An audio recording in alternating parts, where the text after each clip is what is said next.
నిర్ణయాన్ని అంటే శత్రువులు ఎలా ఉన్నారో చూడండి. అంటే యాహ్! తమాషా చూస్తున్నారు. దేశంలో, ప్రపంచంలో జరుగుతున్నటువంటి విస్ఫోటనాలు వాటికి అగ్గికి ఆజ్యం పోసినట్టుగా చైనా, రష్యాను అంటే ఎన్నో విషయాలలో రష్యాను మనము కొంచెం అప్రిషియేట్ చేసిన సందర్భాలున్నాయి. మరి రష్యా కూడా ఉక్రెయిన్ తోని యుద్ధం చేసేసి అదొక చిన్న దేశం. మరి సంవత్సరాల తరబడి యుద్ధం నడుస్తూనే ఉంది కదా!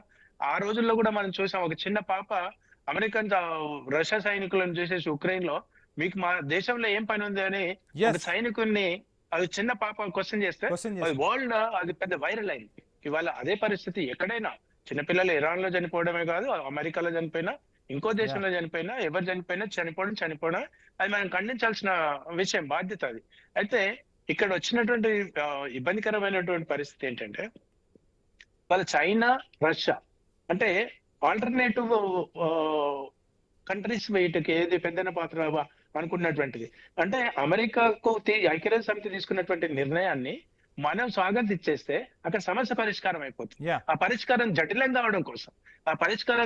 అవడం కోసం అమెరికా ఇబ్బందికర పరిస్థితిలో ఉండడం కోసం ఇలా రష్యా అండ్ చైనా బిగ్గెస్ట్ అంటే లార్జెస్ట్ పాపులేషన్ ఉన్నటువంటి చైనా ఎందుకు అపోజ్ చేస్తుంది అంటే వీడిని నలుగురిలో ప్రపంచ పటంలో జోకర్ చేయాలి. ఇంకా ఏమైనటువంటి యుద్ధం చేసేస్తే ఇంకా వేరే శత్రు దేశాలు అంటే ఇరాన్ ఇవాళ ప్రతిఘటిస్తుంది అంటే దీని వెనకాల కూడా కొంత కుట్ర లేకుండా పోలేదు. వేరే యాహ్! దేశాలు సంఘటితం అవుతుండు వాళ్ళకి ఇండైరెక్ట్ గా డైరెక్ట్ గా సపోర్ట్ చేసేటువంటి పరిస్థితి కూడా వస్తుంది. ఇక్కడ ఇప్పటి ఇక్కడ వరకు ఇంకొక ఉన్నటువంటి అంశం కూడా అగ్రరాజ్యం మాట్లాడుకుంటే పశుపతి గారు మనం రష్యా ఉక్రెయిన్ యుద్ధం మొదలైనప్పుడు 2 రోజుల్లో ఆగిపోతుంది అనుకుంటే సంవత్సరాలు గడుస్తుంది. దీని పరిస్థితి అంతే అదే కనిపిస్తుంది. ఈ అంశం గురించి మాట్లాడదాం. ఒకసారి మనం వెంకటరెడ్డి గారి దగ్గరికి వెళ్దాం. వెంకటరెడ్డి గారు మీ పేషెన్సీకి మరొకసారి సెల్యూట్. ఇంత ఓపిక్గా కూర్చుంటూ ఉన్నారు. మొత్తంగా అంటే మోడీ ఆ మధ్య ఒక 2 మీటింగ్స్ కండక్ట్ చేశారు. సీఎంలతో ఒక మీటింగ్ కండక్ట్ చేశారు. మొత్తంగా ఏదో జరగబోతుంది అన్న పరిస్థితులు అయితే కనిపించాయి. ఏం జరగబోతుంది? ఏమైనా దేశంలో ఎటువంటి పరిస్థితులు దారి తీయబోతున్నాయి? ఇదంతా యుద్ధం ఇంకా కొన్నాళ్ళు కొనసాగితే దేశంలో కొన్ని కీలక జాగ్రత్తలు తీసుకోవాల్సిందేనా? లాక్డౌన్ అప్పుడు ఏ విధమైన జాగ్రత్తలు తీసుకోవాలో ఆ జాగ్రత్తలు తీసుకోవాలంటూ కూడా హింట్లు ఇచ్చిన పరిస్థితి. ఇవన్నీ కూడా పరిస్థితులు ఆ వైపుకు తీసుకెళ్తున్నాయని మనం భావించవచ్చు అంటారా? తప్పకుండా వంశీ గారు, యుద్ధ ప్రభావం అనేటువంటిది భారత ఆర్థిక వ్యవస్థ మీద తీవ్రంగా ఉన్నది. మనం పెద్దగా పెట్రోల్ డీజిల్ కు సంబంధించిన చమురుకు సంబంధించినటువంటి రేట్లు పెద్దగా పెంచినప్పటికీ కూడా ఆ మార్పు ఏదైతే ఉందో అన్ని వస్తువుల మీద మనకు ఇవాళ కనపడుతున్నటువంటిది చాలా గందరగోళంగా ఇవాళ ఆర్థిక వ్యవస్థలు, ప్రపంచ ఆర్థిక వ్యవస్థలు, భారతదేశ ఆర్థిక వ్యవస్థ కూడా జోడైనటువంటి పరిస్థితి కనపడుతున్నటువంటిది. కాబట్టి ఒక భారతీయ జనతా పార్టీ ప్రతినిధిగా నేను కోరుకుంటున్నది ఒకటి ఏంటంటే ఈ సమయం లోపల మోదీ గారు కొంత వెంకటరెడ్డి గారు సౌదీ నుంచి మనకు మరో బ్రేకింగ్ అందుతుంది. మిడిల్ ఈస్ట్ లో ఉద్రిక్తతల నేపథ్యంలో కీలక నిర్ణయం తీసుకుంది సౌదీ అరేబియా బహ్రెయిన్ ను కలిపే కీలక రహదారిని తాత్కాలికంగా మూసివేశారు. ఇరాన్ నుంచి దాడుల ముప్పు ఉన్న నేపథ్యంలో ఈ నిర్ణయం తీసుకున్నారు. కింగ్ ఫహద్ కాజ్వేను పూర్తిగా మూసివేశారు. భద్రతా కారణాల దృష్ట్యా ఈ చర్య చేపట్టినట్లు అధికారులు వెల్లడించారు. ఈ పరిణామంతో గల్ఫ్ ప్రాంతంలో టెన్షన్ పరిస్థితులు అంతకంతకు పెరుగుతున్న పరిస్థితి కనిపిస్తుంది. ఒక్కసారి వెంకటరెడ్డి గారు మళ్ళీ మీ దగ్గరకు వస్తాను. ఏంటి సార్ మొత్తంగా వివిరావు గారు, ఈ కీలక రహదారిని మూసివేయటం వెనక ఏం చేయబోతుంది సౌదీ? ఏం జరగబోతుంది అనుకోవచ్చు? కొన్ని గంటల క్రితం ఇరాన్ ఒక వార్నింగ్ ఇచ్చింది సౌదీ అరేబియాకి. ఒకవేళ అమెరికా అటాక్ చేస్తే మాత్రం సౌదీ అరేబియాకు ఉన్న మొత్తం ఎసెట్స్ ఇంక్లూడింగ్ ఆయిల్ రిఫైనరీస్ కూడా మేము టార్గెట్ చేస్తాం. తర్వాత బహ్రెయిన్ లో ఏంటంటే ఒకప్పుడు అమెరికన్ 5th ఫ్లీట్ ఉండేది, ఇప్పుడు కూడా దాని హెడ్ క్వార్టర్స్ ఉన్నాయి. తర్వాత అమెరికాకి సెంట్రల్ కమాండ్ ఏదైతే ఉందో వాళ్ళకి ప్రపంచ రీత్యా కమాండ్స్ ఉంటాయి, మన ఇండియాకి కేవలం మన ఇండియాలోనే ఉంటాయి. అక్కడ సెంట్రల్ కమాండ్ హెడ్ క్వార్టర్స్ కూడా ఉంది. దానివల్ల ఏంటంటే విపరీతంగా దాడి చేసే అవకాశాలు చాలా కనిపిస్తున్నాయి. అందువల్ల ఈ కాజ్వేను మూసివేయడం వల్ల మూవ్మెంట్ కంట్రోల్ చేసుకుని కొంతవరకు చాలా వరకు డ్యామేజ్ని కంట్రోల్ చేసే అవకాశాలు కనిపిస్తున్నాయి. అలాగే రేపు పరిస్థితి ఎలా ఉంటుంది అన్న దాన్ని బట్టి రివ్యూ చేసుకుని దాన్ని సిచ్యువేషన్ రివ్యూ చేసే అవకాశం కనిపిస్తుంది. ఇవన్నీ కూడా యుద్ధ సన్నాహకాల్లో భాగమే అంటారా? అలర్ట్ అవుతున్నారా అందరూ? 100% అలర్ట్ అవుతున్నారు. ఎందుకంటే ఇరాన్ ఇంకొక వర్డ్ వాడింది.